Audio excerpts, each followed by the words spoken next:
I'm going to go over the pieces and parts of my pedal board for my guitar rig. The first thing I start with is my valvulator. This is made by VHT, and this ensures that I have an impedance for my signal throughout all of the different effects that is constant, and I get no hum, buzz, fluctuation in signal line levels anywhere.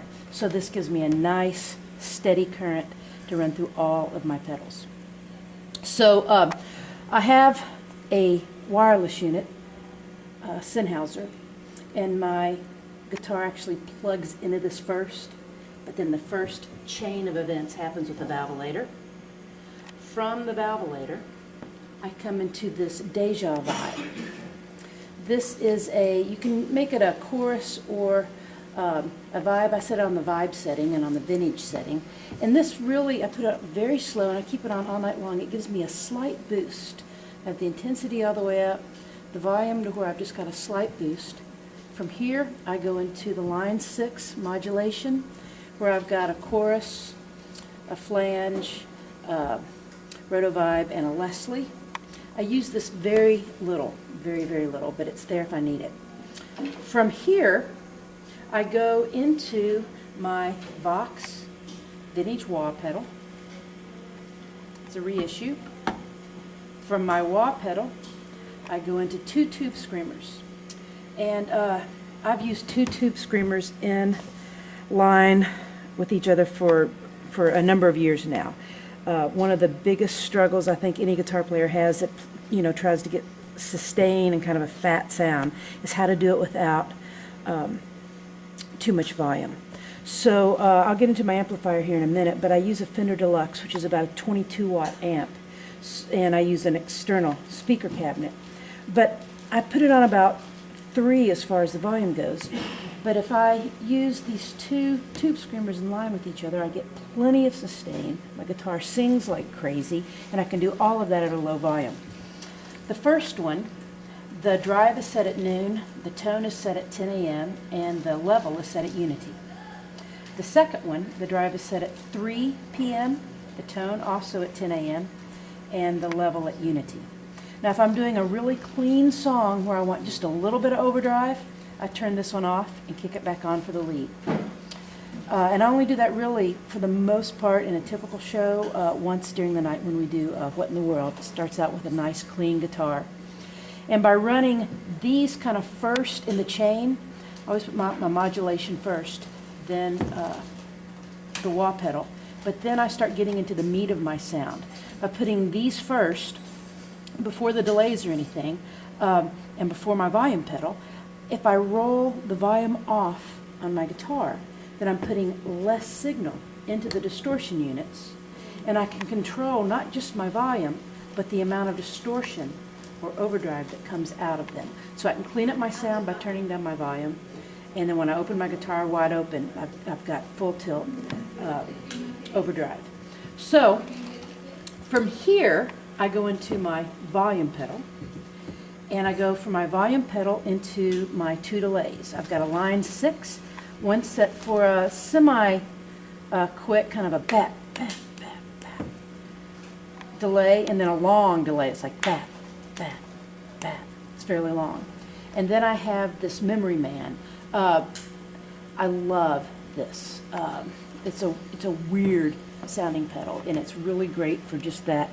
If you've kind of done everything you can think of, you turn this on. I have a long delay set, and it has it's kind of a combination of an odd flanger, kinda, and it has modulation and delay, and you can set the tap. You can also set the tap with this, but I keep these consistent.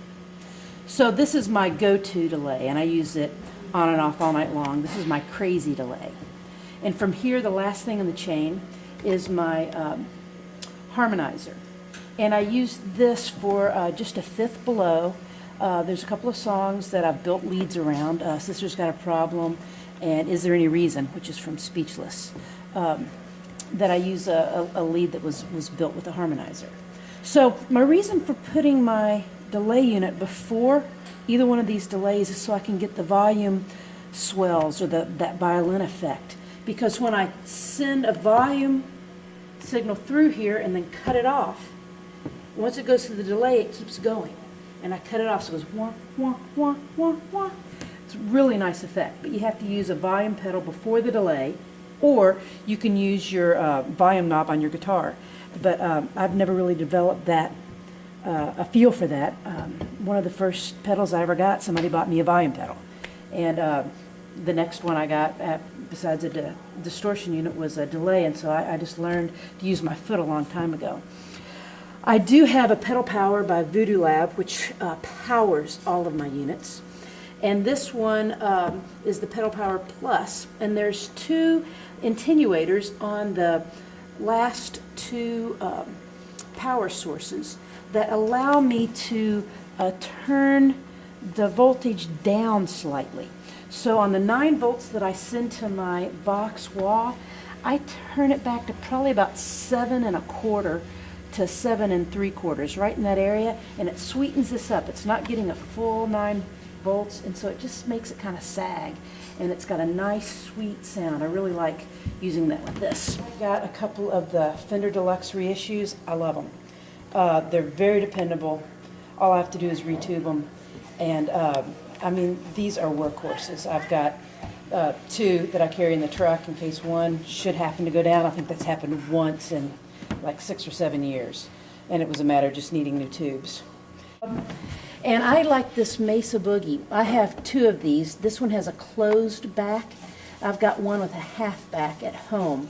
The half back is nice if you are playing in a place where the drummer needs to hear you and you want a little bit more sound on stage, but for the most part I prefer the closed back. It gives it more oomph. This has an EV 300 watt 12-inch guitar speaker. I love these cabinets. I mean, I love them. So the combination of this high-powered closed back speaker cabinet with a low-powered open back speaker, I love the combination of the two. This one probably breaks up a little bit more. I always mic this.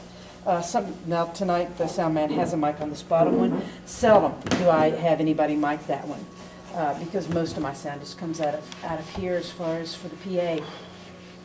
And most of what I'm hearing comes out of here.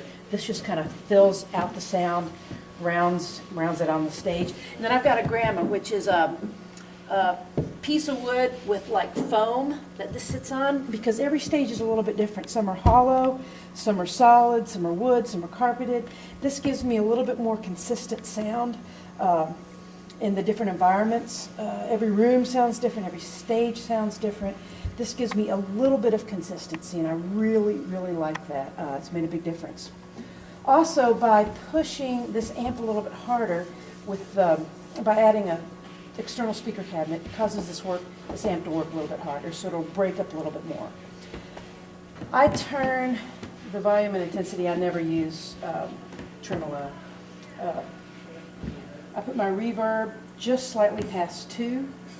I have my bass on 10. I always turn that wide open. I have my treble on 5. And I run my volume anywhere from 2 into 3. If it's a small club, I'll put it at 2. If I turn it below that, it sounds awful.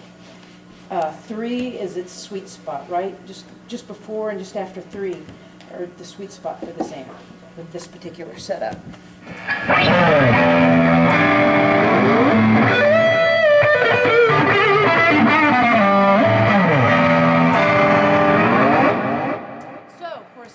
Hey Joe, I start off with my short delay, which isn't that short, but for me it's the shortest one that I use that I've showed you, and both tube screamers, which typically are on all night long, and I have my neck position. I will turn my volume to about 5 or 6, so it's semi-clean.